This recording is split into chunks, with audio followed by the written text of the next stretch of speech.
Dear John, Excellencies, dear colleagues, the climate crisis is here. In my home country, small, beautiful country, nestled at the southern slopes of the Alps, we thought we are safe. We thought climate change is something that happens to others. But then in the last 2 years, first we faced the firestorms of proportions we've never seen, and last year catastrophic floods hit our country.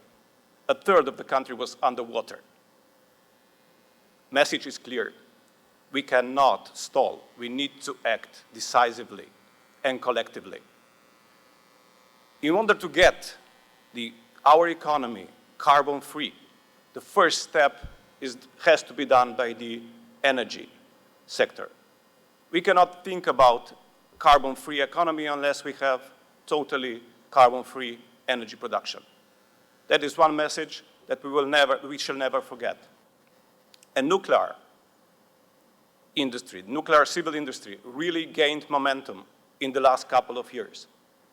Especially in Europe, after the adoption by the Parliament of the taxonomy regulation, nuclear energy became a viable, sustainable source for the future. The Energy Alliance of the European member states is growing by day, and now more than half of them, half of us, became alliance, and more are joining. Meaning that politicians, we've done the first step. Even though the former president of the International Energy Agency, Amano, was saying that nuclear is all about politics, I would say, and I'm an engineer by profession, it's also about engineering. And the engineers, we have to do our share as well. We need to be able to build the projects on time and on budget, and we're not there yet. Let's be fair when we say this.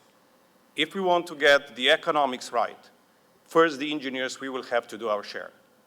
Second, and I'm glad that the roundtable that follows, it's about the financing, we have to solve the riddle of the economics of the nuclear energy. It is not about whether we choose renewable or we choose nuclear. We need to choose both, but they have to be competitive when it comes to pricing. At the moment, they are not. Why? It's very easy and simple. And I work for an energy company, and we invested in renewables in the past, and all of the financial instruments are about a time span, lifespan of renewables, which is like 15 years. Well, 15 years of financing will not solve the civil nuclear energy. It cannot. So we need to come with a new financial instruments. Let's try to be illustrative. It's like investing in stocks, that's renewables, and investing in long-term bonds, that's nuclear. And we need them both as a society, we need them both as the power sector. But we have to adopt the financial instruments. And that's why the financial industry is so important to get on board, to recognize the advantages of both sectors, of renewables, because we can build them fast, and the nuclear, where we can build them not so fast, but the price is going to be stable for the next 60 years. And that's the major advantage to the industry and to the society. And having said that, let me just refer briefly what we are doing in Slovenia. We already have a running nuclear reactor, Westinghouse nuclear reactor. We extended its life span for another 20 years, so now it's going to run for 60 years. We are also looking into options of further extension, but we are already planning a new nuclear unit, 1.1 gigawatt. In order to get there, of course, we understand that the public acceptance is crucial.